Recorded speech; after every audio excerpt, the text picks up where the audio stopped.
¿Cómo están? Muy buenos días, soy Adrián Peña, me da mucho gusto saludarlos y recibirlos en esta emisión especial de Elementos y C7 Phil, transmitiendo desde la Expo Guadalajara. Me encuentro en la planta alta de nuestro set, en el área internacional Pasillo WM. Pues el día de hoy, como ustedes saben, las actividades están destinadas a profesionales. En la mañana, aquí en la Phil Guadalajara, en su edición número 30, las puertas al público en general se abren a partir de las 5 de la tarde. Por si ustedes tienen planeado venir el día de hoy, pueden visitar la feria a partir de las 5 de la tarde. Y bueno, Paloma Cumplido ya está lista con nuestros primeros invitados, que es parte del elenco del Foro Phil de esta noche.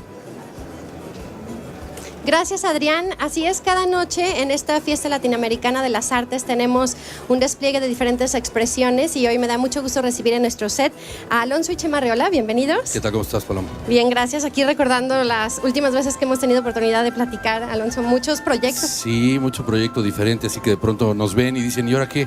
¿Con quién vienen? ¿De qué se va a tratar? ¿No? Está padre, porque siempre es una sorpresa y siempre además proyectos interesantes, colaboraciones creativas, como lo que sucederá esta noche. Platíquenme un poco de qué pasa hoy.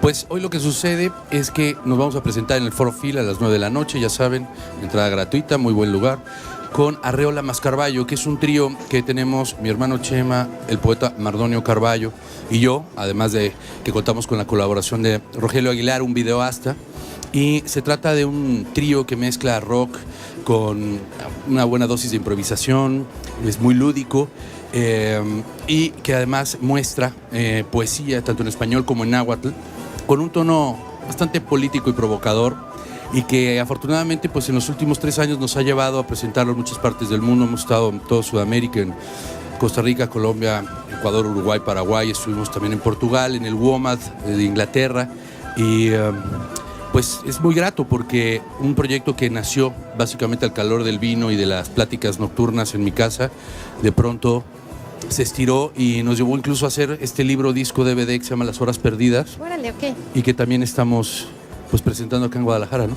Increíble, pues ves, como bien mencioné, siempre colaboraciones y además como, bueno, espectáculos multidisciplinarios al final, ¿no? Donde varios lenguajes se expresan en el escenario, trabajando como hermanos también en esto que leía rock extendido. ¿A qué se refieren con rock extendido? Es también, bueno, pues esta parte de exploración con los diferentes lenguajes y con la improvisación. Yo creo que se refiere bien a lo que dices justamente, y sobre todo en mi caso particular siento que vengo mucho de ese lenguaje del rock, de lo experimental también dentro del rock, y quizá siempre necesitamos explicar un poquito de qué se trata. Yo creo que es un hecho, un grupo que lo que hace es utilizar la palabra, utilizar además una dotación instrumental que para nosotros es muy nueva, que significa la batería y el bajo solamente, y unos juguetes que ya verán que son muy sorprendentes que utiliza Alonso para poder darle sustento justamente a la voz de Mardonio, a la poesía y al náhuatl. Para mí ha sido un aprendizaje maravilloso haber hecho el disco y haber rolado tanto por el mundo con ellos. Y finalmente pienso que se trata de una fiesta que, si bien como dice Alonso, tiene elementos políticos porque es un momento así, claro, tiene mucho también de lúdico, tiene mucho de invitar a la gente a sobreponerse a través del baile, del sonido, de la música, pues de las cosas que nos están pasando. Del gozo, ¿no? también. Es que hay que gozar, hay que decir cosas, y yo creo que es muy afortunado cuando las puedes decir, gozas, pero también dejas ahí alguna idea en la cabeza de la audiencia, ¿no? Claro, y además, pues bueno, enmarcados en la Phil, que es justo creo que uno de los lugares ideales para presentar un proyecto que mezcla las letras, que presenta el libro, y también con Ana Tijoux, que va a estar con ustedes esta noche, MC, que también, bueno, pues desde su trinchera también tiene una voz que resuena en toda Latinoamérica. La verdad es que fue una buena idea combinarnos, porque creo que ambos proyectos apuestan por un experimento musical interesante, pero como bien dices, también apuestan por la palabra, y este es un espacio ideal para que se expresen. Hemos estado lo mismo, ahorita me quedé pensando, lo mismo en el Vive Latino que en ferias del libro, donde efectivamente de pronto se tienden puentes interesantes con quienes aprecian la literatura, ¿no? Y creo que una de nuestras ideas es justo que la literatura viva de manera distinta en el escenario, ¿no? Muy bien. Alonso, Chema, bueno, yo podría platicar hasta el fin del mundo con ustedes, creativos mexicanos, que la invitación es justo a que se dejen sorprender esta noche por esta propuesta. Y 9 en punto, ¿verdad? Inicia Foro Phil. 9 en punto en el Foro Phil, ahí vamos a rockear, los esperamos. No piensen que se trata de un ejercicio intelectualoide extraño, es algo bastante divertido y se la van a pasar muy bien. Muchas gracias por visitarnos. Gracias a ustedes. Vamos con más aquí en C7 Phil. El escritor Norman Manea, nacido en Bucovina, Rumania, en 1936, recibió un segundo reconocimiento en el marco de la Feria Internacional del Libro 2016. Se trata de la medalla Carlos Fuentes, la cual le fue colocada por la viuda del propio Fuentes, Silvia Lemos. Tras escuchar la presentación que hizo de su obra la escritora Mercedes Monmani, Manea relató a los asistentes un recorrido autobiográfico, el cual dijo era mejor contar en su idioma natal para así sentirse seguro y cómodo. Y así comenzó a hablar sobre lo que él denominó la lengua del exilio. El exilio global se ha convertido hoy en una realidad cotidiana.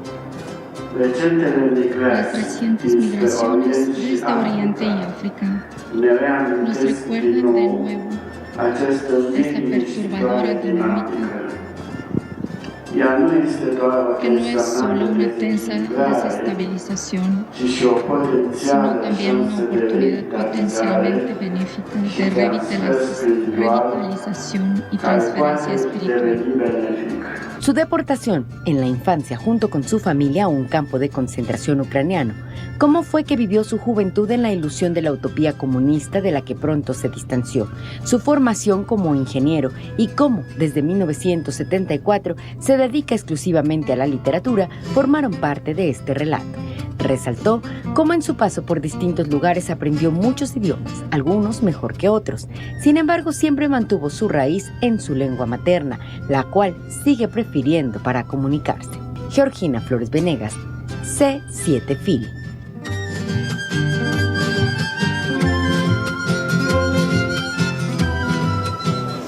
Con más información, Ochenteros, nuevas voces de la narrativa latinoamericana es un programa de esta feria que nos invita a echar un vistazo al trabajo de esos escritores latinoamericanos que nacieron en la misma década que la Feria Internacional del Libro de Guadalajara. Ochenteros, nuevas voces de América Latina presenta en el marco de la Feria Internacional del Libro de Guadalajara, FIL 2016, una conferencia con 4 escritores latinoamericanos nacidos en los 80s, como parte de un proyecto dedicado a localizar y difundir el trabajo de jóvenes originarios de esta década. La escritora ecuatoriana Marcela Rivadeneira leyó. Durante mi niñez y mi adolescencia fui extremadamente pálida. Todos los años, cuando nos sacaban la foto del curso para el anuario, mis compañeras hacían la misma broma. Sor Socorro, Gasparín sale en la segunda fila. Era obvio, la siguiente matrioshka que tenía que ser mi bronceado. Ese que adquiría a fuerza de usar cremas aceleradoras y sprays durante tanto tiempo, a fuerza de hibernar por cientos de horas en la cámara de bronceado del espálido. Durante la charla en el Salón Mariano Azuela confluyen géneros como la novela, el cuento y la dramaturgia a cargo de los literatos Camila Fabri, proveniente de Argentina, Francisco Obando de Chile, Marcela Rivadeneira de Ecuador y Joel Flores de México, quienes comparten similitudes, objetivos y temáticas en su obra literaria. El escritor mexicano Joel Flores señaló. La literatura, a pesar de que, además de que es un esfuerzo solitario, también es algo colectivo donde muchos en solitario están creando. Entonces desde ahí yo me empecé a preocupar, ¿no?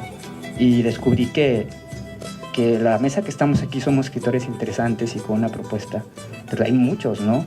En México yo creo que la generación del 80 es una generación de las que más número de escritores hay. Uno de los aspectos que se abordan en la ponencia es la identidad latina, la cual se materializa en distintas formas según el país de origen y las influencias del autor, cuya variedad comprende una infinidad de posibilidades. Hay una promiscuidad de géneros y formatos en que conviven en los mismos libros, en una misma obra. Hay un dejar atrás la búsqueda de una identidad nacional, por un lado, y de una identidad cultural latinoamericana incluso. Nuevas Voces de América Latina, Ochenteros, eligió a 10 hombres y 10 mujeres latinoamericanos nacidos en los 80s de 13 países diferentes como Argentina, Bolivia, Brasil y Cuba, gracias a la colaboración de periodistas, editores y libreros de toda la región. Con imágenes de Roberto Manlujano, informó para C7 Phil, Cristian Gómez.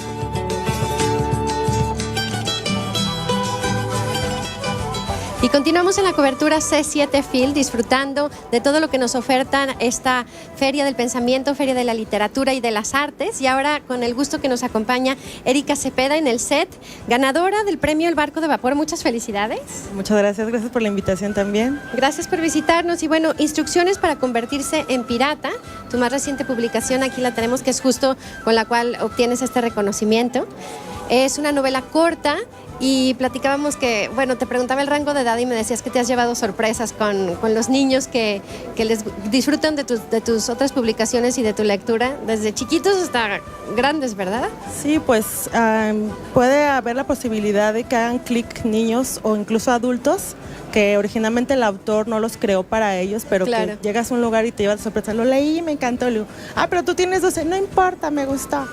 Entonces, este libro está recomendado más de 7 años, pero puede ser leído incluso por adultos. Me parece que puede hacer clic con adultos. Yo creo que sí, yo la verdad lo empecé a leer, no lo he terminado. No te voy hasta el final. No, pues no vamos a, sin spoilers aquí, pero es una historia conmovedora, divertida, llena de aventuras, obviamente, y reivindica un poco el personaje del pirata, porque lo planteas desde un lugar nuevo, ¿no? Sí, es el papá que está pues de pirata, buscando tesoros, cazando sirenas, y que no puede asistir a la reunión de su hijo, que es el día que invitan a los papás para presentarlos, y mi papá es bombero, mi papá es contador. Claro. Entonces el papá pues es pirata, pues está ya en la aventura. Obviamente está en la aventura. Entonces pues, le manda una carta al hijo explicándolo, ¿no? Y a partir de ese momento Raimundo, que es el personaje, pues hace el más popular de la escuela. De hecho es la urbana número 16, que habrá muchos niños de esas escuelas. Y es el más popular, siendo que un día antes era el más pasaba común. Un poco desapercibido. Ni es mago, ni es gordo, ni es flaco, ni es inteligente. Entonces de pronto, es el niño del papá pirata. Entonces se hace muy popular. Claro, y bueno, dentro de toda esta historia de aventuras, pues también apela a la diversidad que hay en las familias, que a veces los niños también padecen mucho, que no están dentro de los estándares, y este pequeño pues justamente se encuentra en una situación diferente. Exactamente, su familia es mamá, hermana, perro y él. Sí, y bueno, hay familias de todos, ¿no? 2 papás, 2 mamás, papá, mamá y gatos, papá, mamá, perros, no sé, miles. Entonces, exacto, habla de los diferentes formatos que hay de familia, y también es un lugar en donde muchos niños que viven en situaciones de formatos distintos se pueden sentir identificados, ¿no? Así es, a ver, vamos a ver qué. ¿Ya lo presentaste? Aquí en Phil lo presentamos el sábado 3 a las 4:30 de la tarde, ahí los esperamos. Sí. Para que nos echen porras, si van disfrazados de piratas, pues, para sacarnos unas fotos. Aún mejor. Sí. Muy bien, Erika Cepeda, muchas felicidades y gracias por tomarte un momento con nosotros. Muchas gracias. Hacemos una pausa en nuestra transmisión y regresamos con más C7 Phil.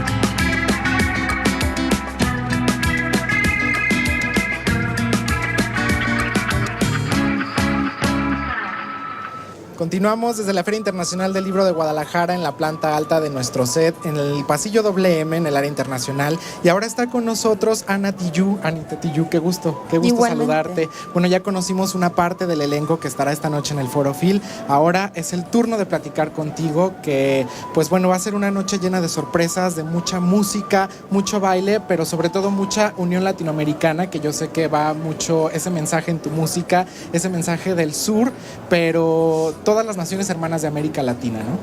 Sí, o sea, lo que pasa es que tenemos un proyecto en la cual, claro, lo que tú decías, tiene mucha música, una mezcla igual. Y claro, se intenta siempre como apelar finalmente a esa identidad latinoamericana que se ha ido quebrando a lo largo del tiempo y fragmentando. Entonces, espacios como este, que yo creo que son espacios de reflexión finalmente, en la cual se unen escritores, es muy bonito también ser parte con la música y aportar desde otro lugar que sea la escritura también. Claro, que sería de la música sin la literatura y de la literatura sin la música, ¿no? Exacto. Que este es el lugar donde se reúnen ambas y muchas expresiones más. Y bueno, pues hay de hecho una canción que menciona esta parte, ¿no? Que Latinoamérica es un pueblo sin piernas, pero que camina. O sea, claro, o sea, hay muchas cosas, yo creo que finalmente lo que tú dices, que nos unen en términos de reflexión, de puntos de encuentro. Entonces yo creo que estos espacios florecen este tipo de cuestionamiento y diálogo entre la música y la escritura también. ¿Qué representa para ti convertirte en esa voz femenina de empoderamiento femenino a través de la música, convertirte en la rapera de habla hispana más importante en la actualidad? Supongo que es una responsabilidad que llevas con mucha honestidad, con mucho cariño, pero es importante, ¿no? O sea, es importante, somos muchas. Yo creo que lo que pasa es que quizás no han sido visibilizadas todas las compañeras rapera o rimadora o MC. Yo creo que hay una larga lista de chicas rimando desde Chile hasta México, pasando por Colombia, Bolivia, Argentina, Brasil, etcétera. Entonces quizá he tenido la oportunidad de ser más visible, pero no quiero desmerecer el trabajo y cantidad de chicas que están empoderándose con el micrófono, contando mucha historia, la historia hablada finalmente, que es muy bonito. Y claro, es una responsabilidad, pero también como que vivo en esa contradicción, porque si bien es una responsabilidad, también es muy agradable también como no sentirse tan responsable, porque si no, como que se emprisona, como que termina en una cárcel igual de lo que uno dice, ¿no? Como que no tener miedo siempre a moverse dentro de lo incómodo. Entonces sí siento una tremenda responsabilidad, pero también me parece también importante sentir una gran libertad a la hora de escribir también. Bueno, y además esa multiculturalidad está presente en ti pues desde tu nacimiento, ¿no? Eres franco-chilena, creo que estás a favor de la diversidad, en pro de la diversidad cultural, en pro de la mujer, de la igualdad, que está muy presente en tu música y es muy importante cantarlo y hablarlo de esta manera, ¿no? O sea, claro, me tocó nacer en Francia, pero me siento muy chilena. Siento que finalmente la música me ha permitido el viajar, el conocer, el descubrir otros pueblos, otras culturas, otras comidas, otra historia, otras penas, otras dictaduras. Y uno ve que hay muchas cosas que nos cruzan como pueblos mundiales. Entonces creo que al paso del tiempo también creo que estamos en un momento histórico en el cual hemos llegado a niveles de violencia bastante grotescos, ¿no? Entonces también creo que hay que hacer una contraparte, quizás un muro, una contención en el pensar, en el escribir, desde cada espacio en el cual uno se mueve también. Entonces va de esa mano, desde esa reflexión también. Pues muchas felicidades por llevar este mensaje de unión que está muy presente también en tu música, con tantas fusiones, con tantas exploraciones que has hecho geográficas también en esa sonoridad, ¿no? Sí, espero seguir en eso. Bueno, pues la invitación para todos hoy a las 9 de la noche en el Foro y Phil. Es totalmente gratis. Claro, Anita Tijoux, muchas gracias. No, gracias a por ustedes. estar con nosotros. Dale. Continuamos con más desde la Feria Internacional del Libro. El chileno Carlos Franz fue el ganador del segundo Premio Bienal de Novela Mario Vargas Llosa, con el texto Si te vieras con mis ojos. En una charla entre amigos, el también escritor Carlos Granés abordó al autor con preguntas sobre su proceso de creación y sobre los personajes de la obra. Algo que llamó la atención de Granés fue la particular construcción del narrador de la historia, a lo que Franz respondió. En realidad, el narrador de esta historia es la narradora. Es Carmen, ya casi centenaria, muy...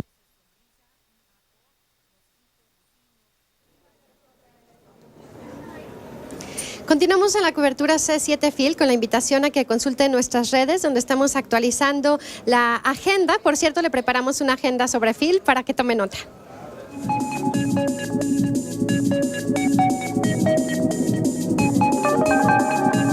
Hoy se realizará un homenaje al mérito editorial Enrique Krause en el Auditorio Juan Rulfo, planta baja de Expo Guadalajara a las 18 horas.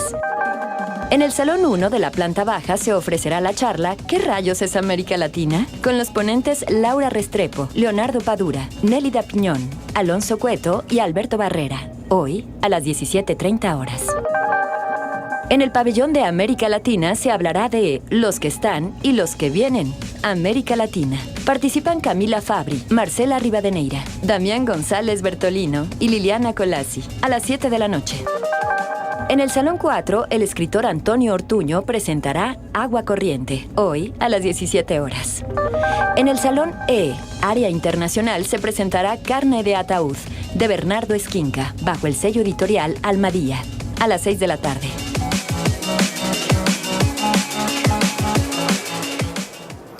Ahora me da mucho gusto saludar a Liliana Colanzi, que presenta Nuestro Mundo Muerto, 9 relatos bajo el sello editorial de Almadía. Ella es escritora boliviana, gracias por estar con nosotros. Que platicábamos que escritora boliviana ya adoptada por la literatura mexicana y haciendo ruido, ¿no?, entre las diferentes propuestas que hay en nuestro país y en toda Latinoamérica. Totalmente, estoy muy contenta de estar aquí. Sí, somos 3 escritores bolivianos este año, los que estamos siendo publicados por la editorial Almadía. Y somos 3 cuentistas también, Edmundo Paz Soldán, Magela Baudoin y yo. Que es importantísimo también la presencia del cuento, ¿no? Que no sé qué tan presente esté la tradición del cuento boliviano. Platicaba hace un momento con Magela y me decía que tal vez está presente, pero no era como su intención, ¿no? En tu caso... En mi caso, por ejemplo, yo creo que Bolivia ha sido tradicionalmente más un país de poetas, ¿no? Tiene grandes poetas como Jaime Sáenz, por ejemplo, pero sin embargo yo no diría que ha sido la tradición cuentística boliviana la que me ha influido, ¿no? Hay otros autores latinoamericanos que han sido mucho más importantes para mí, cuentistas, como por ejemplo Rulfo, ¿no? También... Borges, por ejemplo, Cortázar, Guimarães Rosa, que es un brasileño. Y sí, Latinoamérica tiene una tradición muy rica de cuentistas y muy sólida. Y bueno, Nuestro Mundo Muerto, digamos que explora una diversidad de historias, pero también una diversidad de personajes, ¿no? Sí, son 8 cuentos narrados por diferentes voces. Una característica en común que tienen estos cuentos es el tránsito hacia lo fantástico. Todos los personajes de mis cuentos tienen una sensación de pérdida de realidad que está asociada a estadios límite, ¿no? Por ejemplo, hay protagonistas que están perdiendo la razón o que están teniendo una experiencia mística o paranoica o de delirio. Entonces ese es el tema en común del cuento, la salida de la realidad, digamos, a través de estas experiencias extremas, ¿no? Que muchas veces se viven de una manera personal, en el sentido de que no queda claro si es que lo fantástico, lo sobrenatural realmente está presente o es la manera como lo experimentan los personajes. Y que este ejercicio o este planteamiento también vuelve la lectura muy ágil, ¿no? Supongo. Y supongo que no es tan sencillo. Sí es complejo pasar en cada relato de lo fantástico a lo terrenal o viceversa. Bueno, a mí me ha tomado, pese a que es un libro bastante corto, ¿no? Tiene como un poco menos de 130 páginas. Cada cuento me toma por lo menos 6 meses o a veces incluso un par de años escribir, pero obviamente no quiero que ese trabajo se vea en los cuentos. Me interesa que la lectura sea ágil, sea rápida, pero esto no significa que no haya ahí un esfuerzo por un poco trabar y complejizar el lenguaje, ¿no? No me interesan los cuentos que son narrados con principio, medio y final, por ejemplo, sino quiero que también cada cuento sea una experiencia de lenguaje y por eso más bien me interesa como ir dinamitando un poco esa narración, digamos, tradicional del cuento, ¿no? Hay cuentos que incluso no tienen un final concreto. Okay. Digamos que no eres tan estructurada al momento de escribir cada relato, ¿no? Que se vaya dando esa estructura natural. Y si tiene más bien me gusta desordenar esa estructura natural. Ok. Y bueno, la idiosincrasia indígena, ¿qué tan importante es en cada uno de estos relatos? Está presente en varios relatos, como por ejemplo el último, que es Cuento con Pájaro o Chaco, en el que hay un adolescente en el Chaco boliviano que de pronto mata a un indígena, a un mataco, y empieza a escuchar la voz en su cabeza, ¿no? Del mataco, que es para mí una forma de colonización a la inversa, ¿no? Porque de pronto es el indígena el que está tomando, digamos, al chiquito blanco. Claro. Y lo mismo en el último cuento del libro, que se llama Cuento con Pájaro, hay ahí como fragmentos que he tomado de unos textos de antropología que pertenecen a testimonios de indígenas bolivianos. Y me interesa esta irrupción, digamos, de estas voces como una forma de desestabilizar la historia que ha sido contada, obviamente no desde la perspectiva indígena, sino desde la de los blancos o mestizos, ¿no? Y cómo esta otra historia va asomando digamos, y va ofreciendo una historia alternativa a la que se quiere contar. Claro, además supongo que queriendo o sin querer hacer esta exploración y este análisis te llevó hasta un ejercicio antropológico, ¿no? Pues sí, me sirven distintas fuentes, digamos, para incluir en los cuentos, como en este caso, que son testimonios sacados de textos etnográficos, ¿no? Ok, pues muchísimas gracias por estar con nosotros, Liliana Colanzi. Nuestro Mundo Muerto, Editorial Almadía, ¿cuándo lo presentas y dónde? Mañana a las 6 de la tarde. No te puedo decir dónde porque ahora mismo no me acuerdo. Bueno, de hecho ahorita lo presentamos en nuestra agenda, pero cualquier duda en nuestras redes sociales, ahí les decimos dónde va a ser la presentación. Muchas gracias por estar con nosotros, Liliana. Muchísimas gracias a ti. Continuamos con más información. El negro y azul hablan de dolor, el morado de renacimiento, entre otros tonos usados en el lenguaje visual de Frida Kahlo y que el prestigiado ilustrador francés Benjamin Lacombe tradujo en un libro con imágenes inspiradas en la pintora mexicana. Hicimos un proyecto grande y fascinante de los más emblemáticos personajes de México. Queríamos dar una perspectiva diferente de una artista que a partir del color va dando punto de partida a una especial creación. En la presentación en la FIL de su libro ilustrado Frida, destacó un microcorto animado por Lacombe.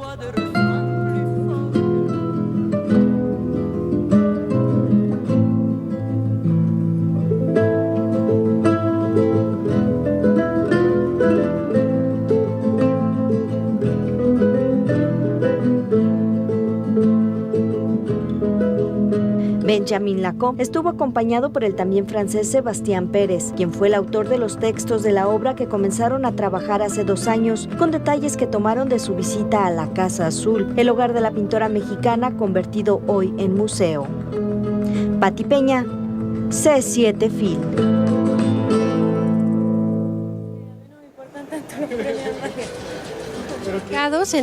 Estamos ubicados en el área internacional, en el pasillo WM. Si están aquí en la Expo Guadalajara, lo invitamos a visitarnos, pasar a saludar y compartirnos qué es lo que están disfrutando de la fila. Hacemos una pausa y regresamos.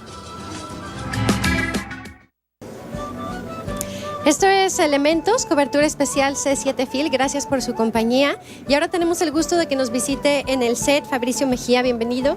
Hola Paloma, ¿cómo estás? Excelente y contenta de que nos visites para platicar de tu más reciente publicación, 42 metros cuadrados. Así es.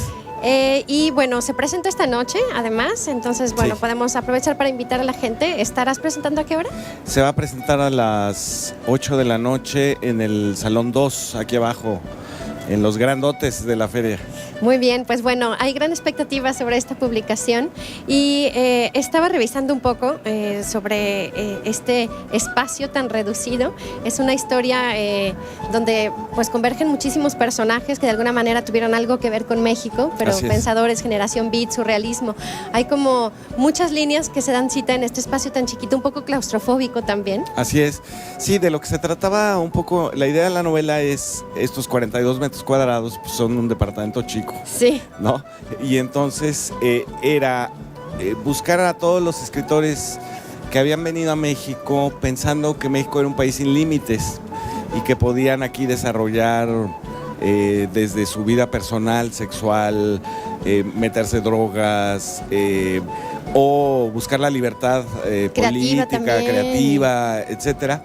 Y concentrarlos en 42 metros cuadrados y no solamente eso, sino a cada uno de ellos darle nada más un cuarto. Está asignado un espacio de la casa, ¿verdad? Una cocina, un baño, una recámara o lo que les tocara y asignarles también un solo episodio de la vida, ¿no? Ahí está el mapa de la casa de 42 metros cuadrados, hecha especialmente por un arquitecto que me dijo no caben tantos cuartos en 42 y los acomodó. Y ahora lo estamos tratando de vender para City Towers. No, no es cierto. Es un proyecto que está teniendo mucho éxito, me imagino. No, bueno, es muy interesante justo el ejercicio de estos personajes en busca de una libertad o una expansión, confinarlos a espacios tan pequeños. Confinarlos a un espacio pequeño y a un momento decisivo de sus vidas, ¿no? Por ejemplo, André Breton, el líder del surrealismo, llega a la cocina de Frida Kahlo y se desmaya, ¿no? Porque ve algo que no debería de haber visto.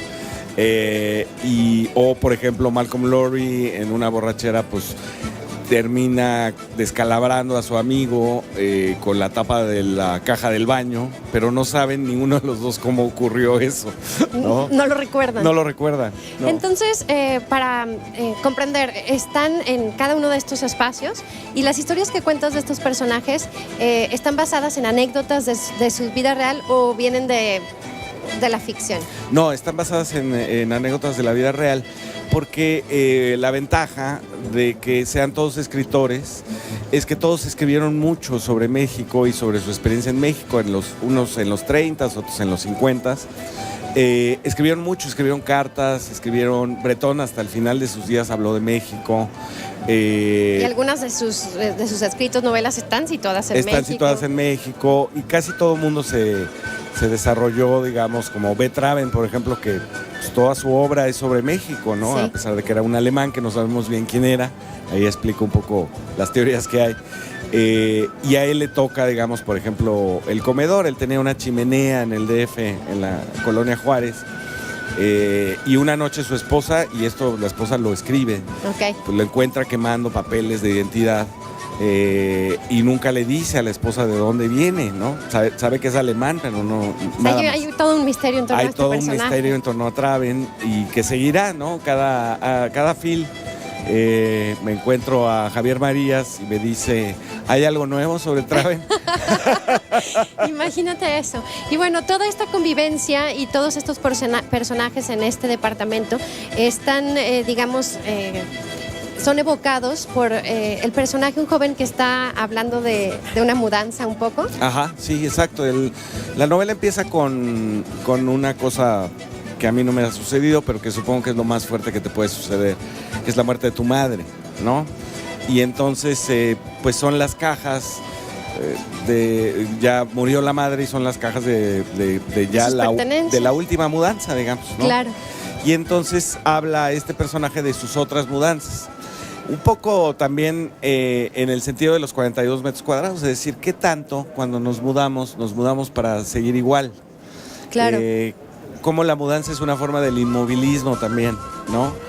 Y cómo nos volvemos a acomodar más o menos igual en otro espacio para seguir con la vida rutinaria a la que estamos todos tan acostumbrados, ¿no? Claro, y quizás siempre en alguna especie de mudanza también, ¿no?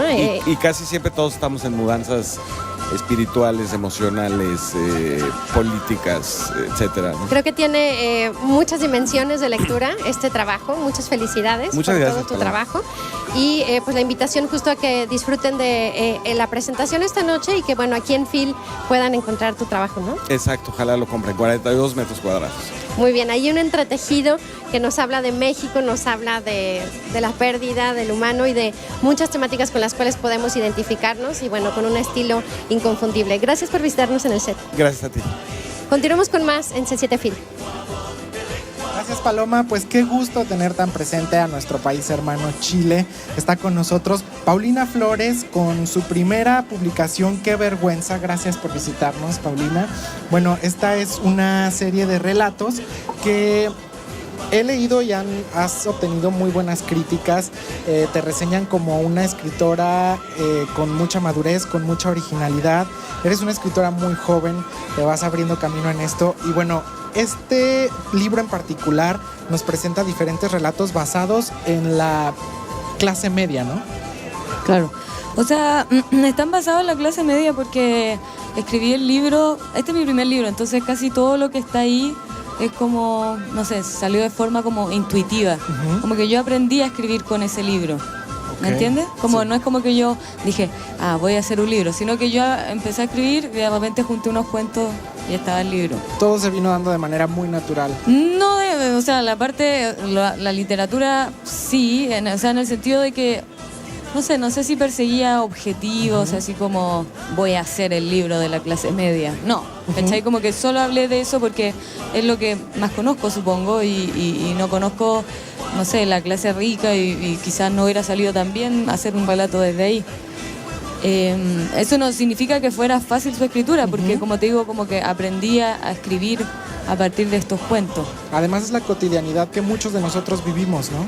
Claro. vamos a encontrar historias sobre mujeres, historias sobre familias inestables, historias sobre jóvenes trabajadores, pero también esos momentos en el que perdemos cierta cordura también, esos momentos que pues quizá muchos nos identificaremos, ¿no? Y que nos avergonzamos de ciertas actitudes o de ciertas situaciones que se presentan en nuestras vidas. Sí, claro, habla como, hay ciertos de los personajes tienen desencuentros o tienen partes luminosas.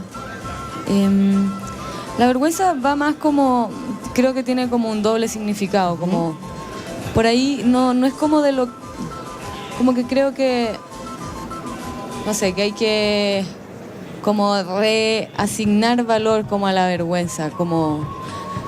Lo pienso como que la vergüenza es como algo que uno no le cuenta a nadie, algo que uno se guarda. Pero también eso que tú te guardas te hace fuerte, porque en el fondo tienes que vivir con eso.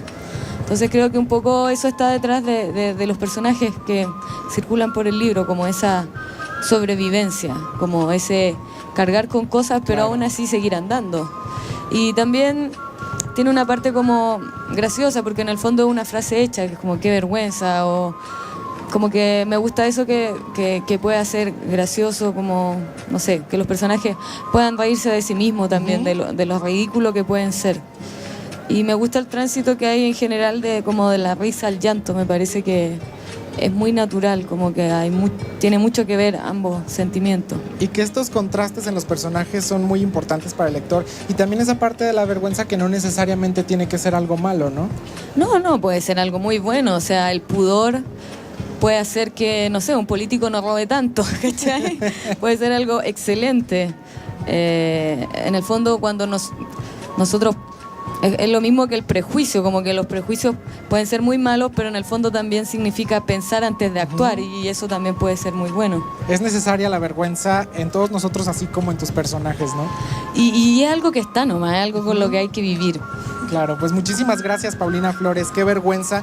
Disponible en el stand de Chile, ¿no? Sí, y en Six Barral creo que está también. Perfecto. Y qué gusto también con tantos cuentos, ¿no? Que los cuentos son necesarios, son el reflejo de la sociedad, de muchos contextos que estamos viviendo. Es importante plasmarlo de esta manera. Sí, muchas gracias. Gracias por estar con nosotros, Paulina Flores. Continuamos con más desde la Feria Internacional del Libro de Guadalajara. El reto de fusionar dos géneros y lenguajes distintos como la literatura y el cine en muchas de las ocasiones se convierte en uno de los proyectos más complejos, tanto para directores, guionistas y hasta actores. Sin embargo, la magia impuesta a diversos proyectos ha dado excelentes resultados que permiten a la audiencia disfrutar y hacer juicios de valor sobre los personajes. Así lo señaló el actor y director de documentales Jorge Perugorria, quien presentó ante los asistentes de la Feria Internacional del Libro en Guadalajara el proyecto de llevar al cine y la televisión en una miniserie a Mario Conde, el personaje policíaco más popular de la literatura cubana, creación del escritor Leonardo Padura. Ver en el cine a Mario Conde, que es un personaje, quizás el personaje más conocido de la literatura contemporánea cubana, y que realmente me hacía mucha ilusión, era para mí un sueño, y la gente va a encontrar eso, lo mismo que ha encontrado en la literatura, todo ese mundo de Padura, todos esos personajes, los amigos de Conde, todos esos barrios de La Habana, lo va a poder ver esta vez desde el punto de vista cinematográfico, en el cual Padura y Lucía, su esposa, y el propio director Félix Vicarré son también los guionistas. Porque ¿cómo se logra la fusión? Me imagino que es un reto nada sencillo, la fusión de dos géneros, el literario con, en el caso de los audiovisuales, a través de estas obras, tanto la serie como la película. Es un reto enorme, ¿no? Sí, es un gran reto, ¿no? Llevar una obra literaria al cine, porque realmente son dos lenguajes totalmente diferentes. En este caso hemos tenido la suerte que el propio guionista es el autor de las novelas. El proyecto contempla una adaptación de la novela Vientos de Cuaresma, y luego esa película continúa adaptando las otras 3 novelas que conforman la tetralogía de las 4 estaciones. Un proyecto que Jorge Perugorria asume como un honor y una grande responsabilidad, pero aclaró que está maravillado con la obra de Padura.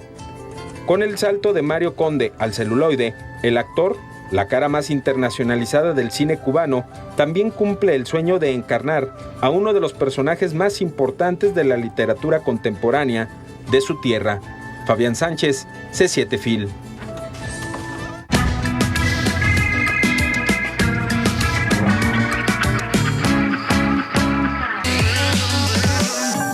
El libro es el invento más hermoso del hombre y la FIL, como la llamamos, un orgullo para Guadalajara y nuestro idioma. Fernando Vallejo.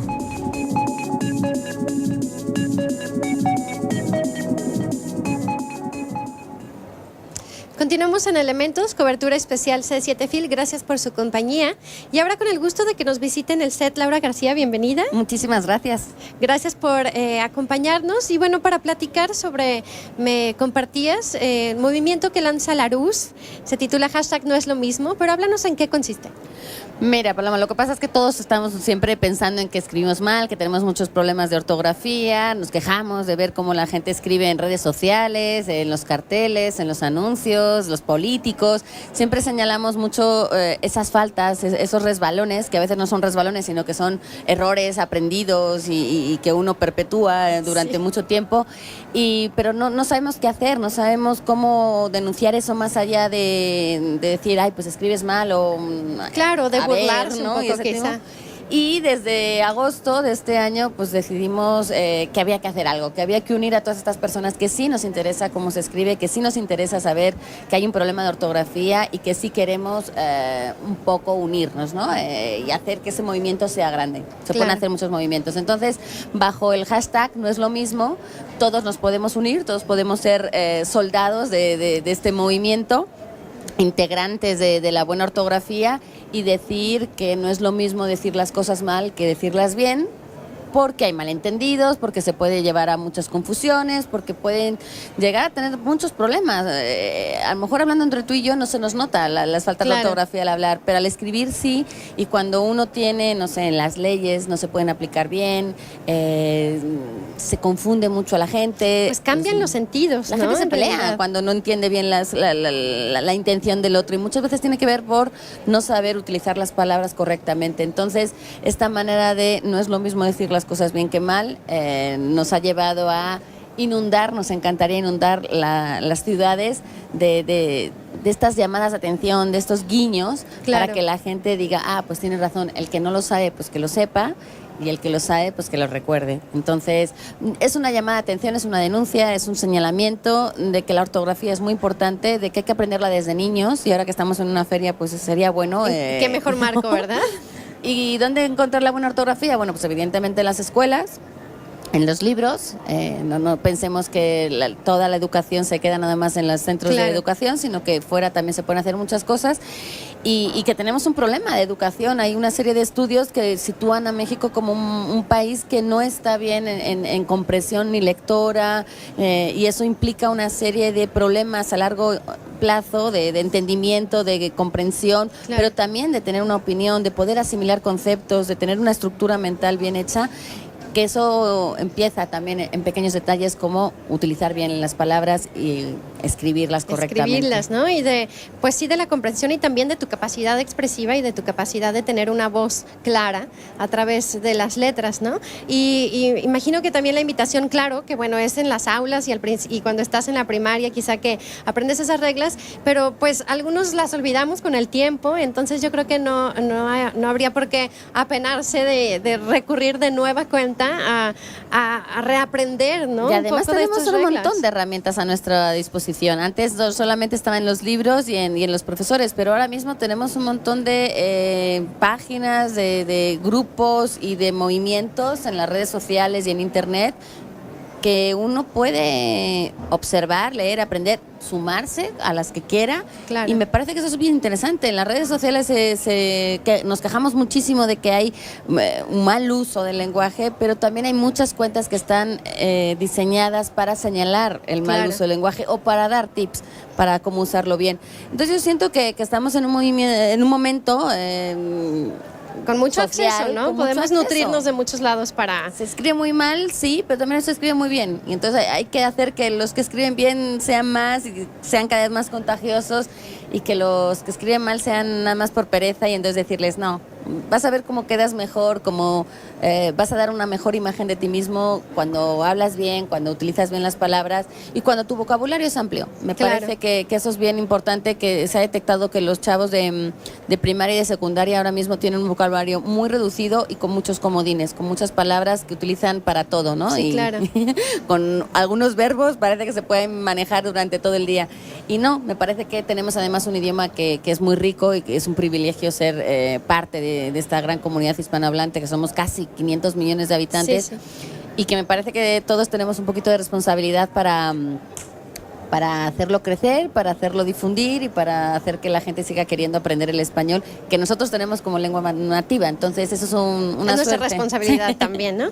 Laura García, bueno, podremos seguir platicando un rato, pero... Sí, de las palabras siempre se puede hablar muchísimo, pero Sin nada, duda. la invitación a que se sumen, a que vean todo este movimiento, #gato no es lo mismo, y que si en sus ciudades todavía no han visto algo que tenga que ver con este movimiento, Ustedes mismos pueden, ¿no? empezarlo. Así Entonces, vamos a ser muchos, vamos a ser ganadores y vamos a decirle al mundo que no es lo mismo hablar bien que mal. Excelente, gracias por la visita. A ti, que disfrute la feria. Muchas gracias, igualmente. Vamos con más información. Adrián Peña. Gracias, Paloma. Ya está con nosotros el escritor e ilustrador Bernardo Fernández Beff. Gracias por visitarnos un año más que vamos a platicar contigo, sí, Beff. Adrián, Qué gusto. otra vez por acá. Bueno, pues ahora vamos a platicar de esta serie Tiempo de Alacranes, que es de Editorial Océano. Son 4 libros. Vas a presentar el último, el más reciente, Así aquí en la Feria Internacional del Libro, Azul Así Cobalto, es. ¿no? Azul Cobalto es una serie que ya son cuatro novelas policíacas. Tiempo de Alacranes, Hielo Negro, que es esta, Cuello Blanco, y ahora viene Azul Cobalto. Son la historia del enfrentamiento entre una narcotraficante, Lizzy Zubiaga, y una mujer policía que después se vuelve detective, Andrea Mijangos, que a lo largo de los 3, la serie propiamente empieza en Hielo Negro porque considero a la otra la precuela, a Tiempo de Alacranes, y se van enfrentando estas dos mujeres en distintos momentos, en distintas circunstancias. Hielo Negro es una novela sobre la búsqueda de un laboratorio de la droga perfecta. Cuello Blanco es, como dice el título, sobre lavado de dinero. Y ahora Azul Cobalto sobre tráfico de piezas de arte ilegales, falsificaciones, robos de piezas de arte. Y alrededor de ese mundo está construida la última novela, porque yo lo que quería era como ir refinando el delito que empezaba en Tiempo de Alacranes, era un sicario, luego es esta chica narcotraficante, y se va moviendo, se va refinando, como creo que se ha refinado el delito, que se ha convertido el crimen organizado en una especie como de corporación mundial, claro, gigantesca. Novela policíaca muy cerca de nuestra realidad, del contexto que vivimos día a día en nuestro país. Yo estoy leyendo Hielo Negro y te platicaba que disfruté mucho el lenguaje porque es un lenguaje muy real, te sientes cercano. Muchas veces pasa que lees ficción de escritores mexicanos y no sé cuál es la intención o no sé por qué hacen el lenguaje un poco más universal, quizá para Latinoamérica o para Iberoamérica, pero tú estás totalmente en el lenguaje mexicano. Disfruto los insultos, los siento reales. Las peladeces. Claro, me he reído, me he puesto ansioso en momentos tensos, me ha dado coraje también muchas cosas, y también he disfrutado mucho a la gente Mijangos porque te platicaba que, no sé, me recuerda a muchas amigas, es muy divertida, creo que a lo mejor es dulce, ¿no? Pero tiene muy oculta esa parte, es ruda. Es muy ruda, pero tiene su lado femenino que es muy que justo eso, muy sensible, muy incluso delicada, a pesar de que se dedica a agarrarse a balazos con narcotraficantes. Justo, qué bueno que lo dices, el lenguaje para mí es muy importante porque retrata como nada el contexto. Por eso yo soy muy atento al lenguaje popular, al habla de la gente. Eso por un lado, y por el otro, el reto cuando escribí Hielo Negro, la primera de la serie, era contar la historia desde el punto de vista de una mujer y que pareciera una mujer, que no pareciera, yo digo travesti, no en un sentido peyorativo, pero no quería que pareciera un hombre vestido de mujer o disfrazado de mujer, quería que fuera y que pareciera una mujer. Me he encontrado con que lectoras en lugares tan distintos como Tijuana, como la Ciudad de México, como Sinaloa, me han retroalimentado, dicho, oye, me identifico mucho con tus personajes, sobre todo con Andrea Mijangos, lo cual me gusta mucho porque bueno, significa que he logrado apelar a un público, o sea, que logré sacar bien el reto de robarme una voz femenina. Claro, que si bien pues tiene esa parte ruda o en ciertos momentos algunos comportamientos que podríamos decir masculinos, pues no deja de ser mujer, ¿no? Exacto. Y no deja de apreciarse esa parte femenina y que es también una gente que lucha contra, digamos, ese mundo que todavía está dominado por los hombres. Exactamente. Que le toca ahí cierta fricción con algunos compañeros, pero sin dejar de lado el trabajo, sin dejar de lado esa bandera del empoderamiento femenino. Una mujer con muchos, las dos, ¿no? Las dos personas me gustan porque tienen muchos ovarios. Son dos mujeres muy fuertes, muy poderosas y que estas dos mujeres sostienen, o sea, su tensión, su enfrentamiento permanente es el que ha sostenido la serie hasta ahora. Claro, pues muchas gracias por estar con nosotros, Bernardo. Y bueno, hay que recordarle a la gente la presentación de Azul Cobalto es el día de hoy. Hoy, ¿verdad? A las 6 de la tarde se presenta en el Salón José Luis Martínez, esta parte de arriba donde son los escritores jaliscienses, a las 6 de la tarde, y además me va a acompañar Paco Ignacio Taibo II, que no podía tener padrino más lujoso. Claro, y muy divertido además, irreverente. Sí, totalmente. Bueno, además el modelo de todos los que hacemos novela policíaca. Claro, bueno, novela policíaca también, que importante, ¿no? Que se le dé su lugar y esa importancia a la novela policíaca también. La invitación es para que lean la serie Tiempo de Alacranes, que pueden escoger cualquiera, hasta al azar, no importa. O sea, no hay que leerlos en orden, a diferencia de una saga como Señor de los Anillos o bueno, cualquiera de estas sagas, la novela se pueden leer por separado, se pueden leer en desorden. La idea es que no te deje que no te quede de ver información, o sea, que la puedas leer y puedas entender qué sucedió antes o qué puede suceder después. Y ya si te gusta, pues que te vayas a buscar los otros libros. Pues muchísimas gracias, Bernardo Fernández Bev, Editorial Océano. Y bueno, pues también ya estaremos teniendo noticias de tu próxima novela gráfica, que afortunadamente no te olvidas. No, es mi primer amor, los cómics en mayo. El Instante Amarillo se llama. Bev, qué gusto platicar contigo. Adrián. Muchas gracias. Encantado. Nos vemos, nos estamos viendo aquí en la feria. Pues con esto estamos llegando al final de una edición más, un programa más de Elementos y de C7 Fil en este tercer día de transmisiones. Paloma, pues ya con Bev, qué gusto despedir con él, ¿no? Claro, muchísimo gusto que nos haya visitado en el set. Y bueno, como ustedes vieron, tuvimos un desfile de grandes escritores. Es una oportunidad invaluable la que tenemos en Elementos y en C7 Jalisco de compartir estas exclusivas con ustedes. Llegando al final de esta emisión, Elementos emisión nocturna a las 20 horas para que no se lo pierdan, y a lo largo del día la programación especial de C7 Jalisco y nuestras redes sociales con más información de lo que acontece aquí en la Feria Internacional del Libro de Guadalajara. Por ahora nos despedimos. Paloma Cumplido, que tenga excelente día.